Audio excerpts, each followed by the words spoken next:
बोलिए परम पूज्य गुरुदेव की बोलिए गायत्री माता की बोलिए बाबा विश्वनाथ की।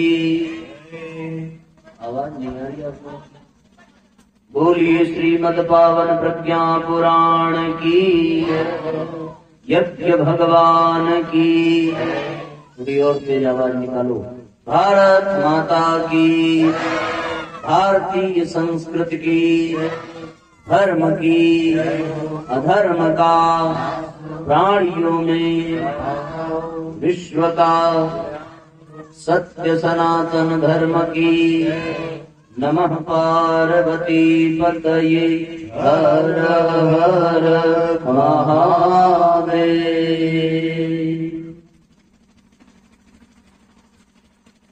गुरु सत्ता के सूक्ष्म सानिध्य में विद्यमान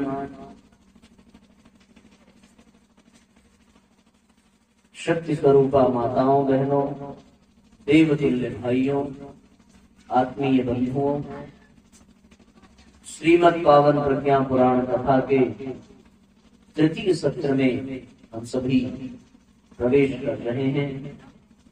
आज के इस पावन अवसर पर प्रसंग विशेष पर आवाहित, पूजित, स्थापित समस्त ऋषि सत्ताओं को एवं समस्त देव शक्तियों को नमन करते हुए आज के इस पुनीत पावन कार्यक्रम का शुभारंभ करते हैं।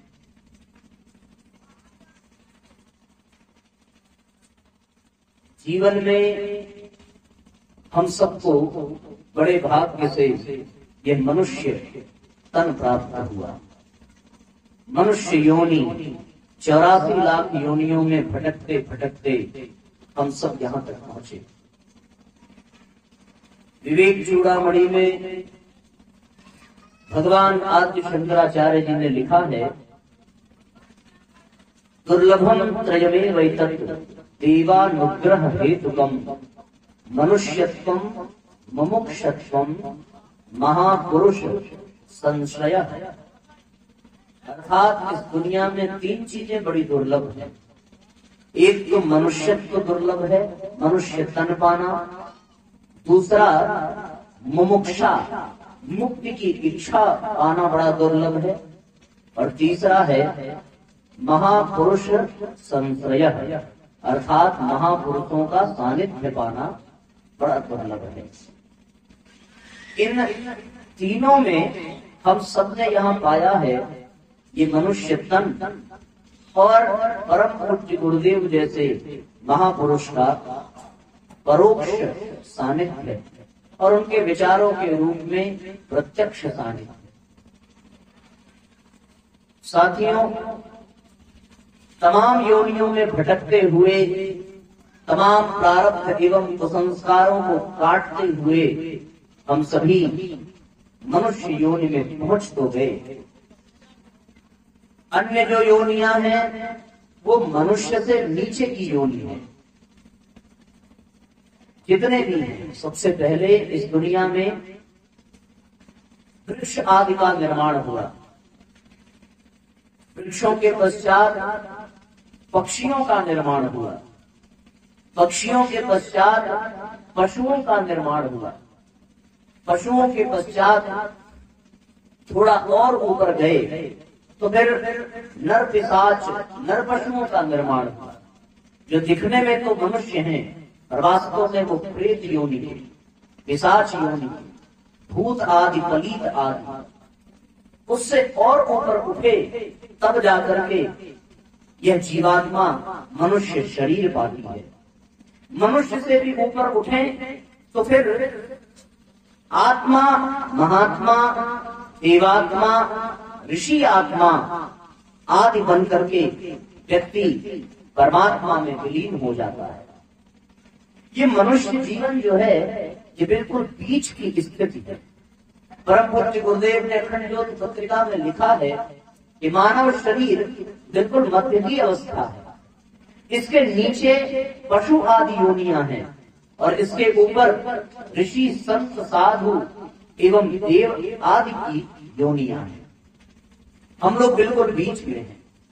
एक तरफ वाला व्यक्ति ज्यादा सुरक्षित रहता है, लेकिन बीच वाला जो होता है वो हमेशा भ्रमित रहता है। यदि जरा सी भी लापरवाही हुई तो वो नीचे भी जा सकता है, और जरा सा सतर्कता बरती तो वो ऊपर भी उठ सकता है। दोनों संभावनाएं मनुष्य के जीवन में विद्यमान रहती है। इस पर इसलिए मनुष्य को ज्यादा सतर्क रहना चाहिए, ज्यादा जागरूक रहना चाहिए, ज्यादा जागृत रहना चाहिए।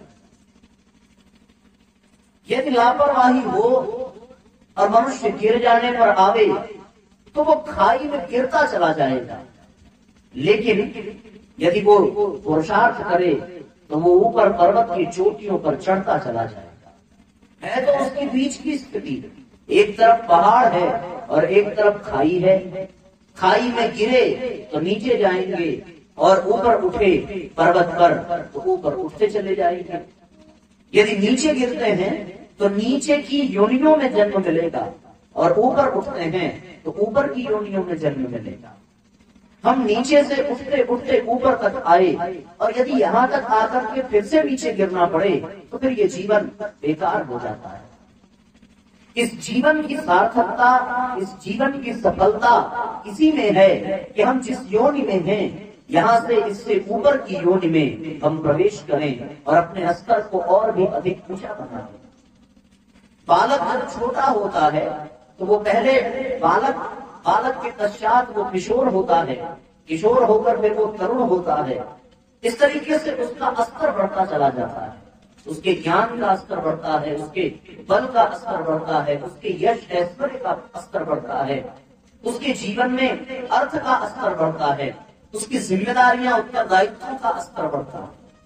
यदि हम आगे बढ़े तो ये तो बहुत उत्तम होगा, लेकिन हम यदि नीचे गिरने चले गए तो फिर जीवन बेकार हो जाता है। एक तरफ सुख है, एक तरफ दुख है, एक तरफ पतन पराभव है, एक तरफ उत्कृष्टता है, उत्थान है, एक तरफ नीचता है और एक तरफ ऊपर उठने के लिए असीम संभावना है। इसलिए चयन हमें करने की आवश्यकता है। कल की कथा में आप लोगों ने सुना कि मनुष्य के जीवन के दुख का एक बहुत बड़ा कारण ये है कि उसके जीवन में चयन करने की स्वतंत्रता है। अब ये हम पर निर्भर करता है कि हम नीचे की योनियों में जाना चाहते हैं या ऊपर की योनियों में जाना चाहते हैं। नीचे की योनियों में जाने के लिए कोई मेहनत करने की आवश्यकता नहीं है। झूठ बोलने की कला किसी को सिखानी नहीं पड़ती, उसका कोई अलग से विद्यालय नहीं चलता। चोरी करने की कला किसी को सिखानी नहीं पड़ती, उसके लिए कहीं अलग से ट्यूशन और कोचिंग करना नहीं पड़ता। व्यक्ति अपने आप सीख जाता है। गिरने के लिए अनेकों रास्ते मिल जाएंगे, तो प्रवृत्तियों के अनेकों आयाम आपके दरवाजे पर खुले पड़े रहेंगे। गिरने में मेहनत नहीं लगती, जरा सा पांव फिसला व्यक्ति अपने आप गिर जाता है बिना किसी मेहनत के। मेहनत और पुरुषार्थ तो लगती है ऊपर उठने में, ऊपर चढ़ने में। यदि आप पर्वत पर चढ़ाई करें तो आपको बड़ी मेहनत करनी पड़ेगी, आप आसानी से नहीं चढ़ सकते। लेकिन गिरना हो तो बस आपने अपने शरीर को यूं ही छोड़ दिया और आप गिरते चले जाएंगे, और इतने नीचे गिर जाएंगे कि आपको उसका अंदाजा भी नहीं है। और मनुष्य को नीचे गिराने के लिए आज दुनिया में बहुत सारे रास्ते हैं। ये कुसंस्कार, ये कुप्रवृत्तियां, मनुष्य की बुरी आदतें, आज का ये सिनेमा, आज के ये दुनिया का वातावरण, आज के लोग मनुष्य को हर पल गिराने पर लगे हुए हैं। कभी क्रोध के माध्यम से मनुष्य गिरता है, कभी काम के माध्यम से, कभी लोभ के कारण, कभी मोह के कारण, कभी बंधनों के कारण, कभी आसक्ति के कारण। और कुछ भी ना मिले तो उसे उसके मित्र आदि ही मिल जाते हैं और उसको शराबी बना करके उसका पतन कराते हैं। यदि मित्र भी ना मिले तो साथियों उसका अपना प्रारब्ध, अपने कुसंस्कार, अपनी कुप्रवृत्तियां, अपनी गंदी आदतें ही उसे नीचे गिराने के लिए पर्याप्त होती है। लेकिन जब मनुष्य को ऊपर उठना हो तो बहुत पुरुषार्थ करना पड़ता है, बड़ी साधना करनी पड़ती है। आपने देखा होगा पानी को आप नीचे गिरावें, बिना किसी प्रयास के वो पानी नीचे गिरता चला जाएगा, बहता चला जाएगा। लेकिन जब आप उस जल को ऊपर की ओर उठाना चाहें तो आपको बिजली की व्यवस्था करनी पड़ेगी, पंप की व्यवस्था करनी पड़ेगी, जमीन में खुदाई करनी पड़ेगी और फिर बड़ी ऊर्जा के साथ उस जल को ऊपर की ओर पहुंचाया जाए। तो जीवन में ऊपर उठने के लिए पुरुषार्थ करना पड़ता है। नीचे गिरे तो दुख है, क्लेश है, कलह है, अशांति है, रोग है, शोक है, ताप है, असंतुष्टि है, केवल और केवल प्रताड़ना है, पीड़ा है, पतन है, पराभव है। लेकिन यदि मनुष्य ऊपर उठे तो ऊपर सुख है, शांति है, संतोष है, दया है, क्षमा है, उद्धार है, उन्नति है, उत्कृष्टता है, अनुदान है, वरदान है, असीम संभावना है, शुभ संयोग है। ऊपर ये सब प्राप्त होता है। आनंद है, ये केवल ऊपर उठने पर प्राप्त होता है। तो हमें ये विचार करना चाहिए कि हमें चाहिए क्या।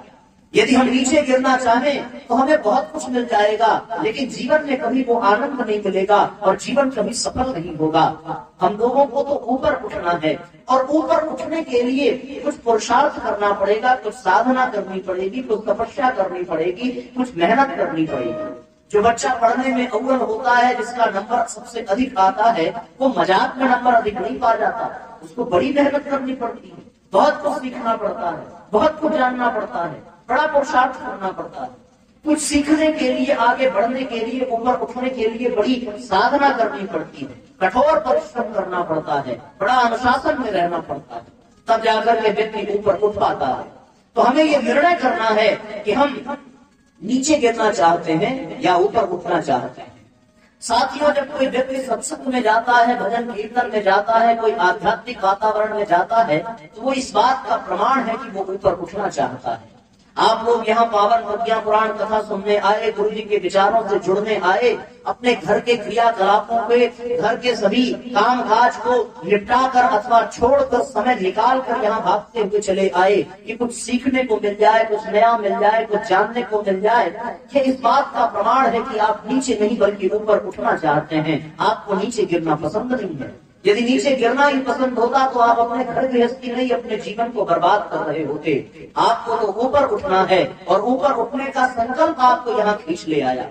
हो सकता है यहाँ आने से पहले आपको ये अनुभव न हुआ हो कि हम वहाँ ऊपर उठेंगे, हमें उत्कृष्टता प्राप्त होगी, हमें हमारे भीतर श्रेष्ठता बढ़ेगी, संवर्धन होगा, सत्सिद्धि होगा। पर अब इन बातों को सुनने के पश्चात आपके मन में ये भाव जरूर उठ रहा होगा कि हमें तो ऊपर उठना ही चाहिए, हमें तो आगे बढ़ना ही चाहिए। इसी में जीवन की सफलता है और इसी में जीवन का साफल्य है। यदि हम ऊपर न उठ सके तो फिर ये जीवन बेकार हो जाता है। गोस्वामी तुलसीदास जी ने लिखा है, बड़े भाग मानुष तन पावा, सुर दुर्लभ सब ग्रंथ ही गावा। बड़े भाग मानुष तन पावा, सुर दुर्लभ सब ग्रंथ ही गावा।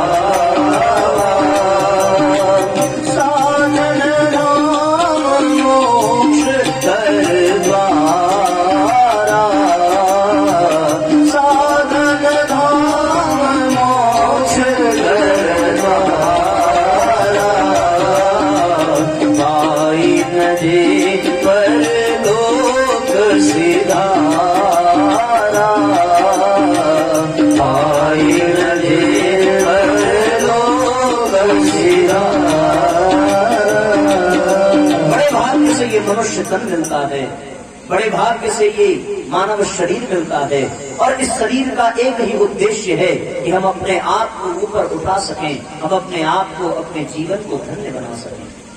बहुत ही प्यारा गीत है, बड़े भाग्य से ये मनुष्य तन मिला है, गंवाते गंवाते उम्र पार कर दी। बड़े भाग्य से हम सबको ये मनुष्य तन मिला है। आइए इन पंक्तियों को एक साथ दोहरावें, एक साथ गुनगुनावें।